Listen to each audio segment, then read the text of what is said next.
Məncə bizim Ermənistan, xüsusən də Yerevan bələdiyyəsinin işçiləri, ümumiyyətlə siyasətçilər gərək Bakıya gedib bu ölkədə görülən infrastruktur işləri, şəhərsalma modelini seyr etsinlər. Sonra gəlib Ermənistanda bir neçə il dinməz söyləməz başlarını aşağı salıb işləsinlər.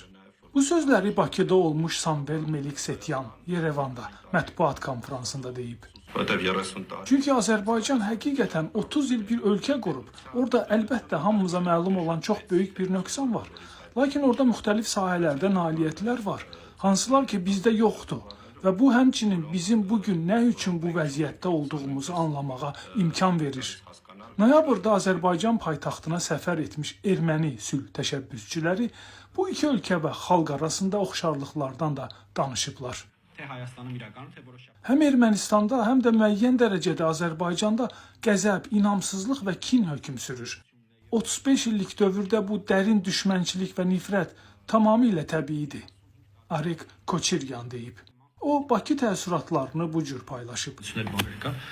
Tez-tez diqqəti çəkən o idi ki, telefonla danışanda zəngə cavab verərkən ha brat deyirlər. Ha brat eşidəndə bu an sənə elə gəlir ki, ətrafındakılar ermənidir. Bu baxımdan da hətta təəccüblüdür. Nə qədər oxşarlıqlarımız var. Çox oxşarlıq var. İnsanların geyim, davranma tərzi, yeməklər, musiqi və s. Samvel Meliksetyan təsdiqləyib və əlavə edib ki, sitat, əlbəttə oxşar olmayan məsələlər də var. Sitatın sonu. Bundan əvvəl sülh körpüsü təşəbbüsü çərçivəsində Azərbaycan vətəndaş cəmiyyəti nümayəndələri də Yerevanda olmuşdular.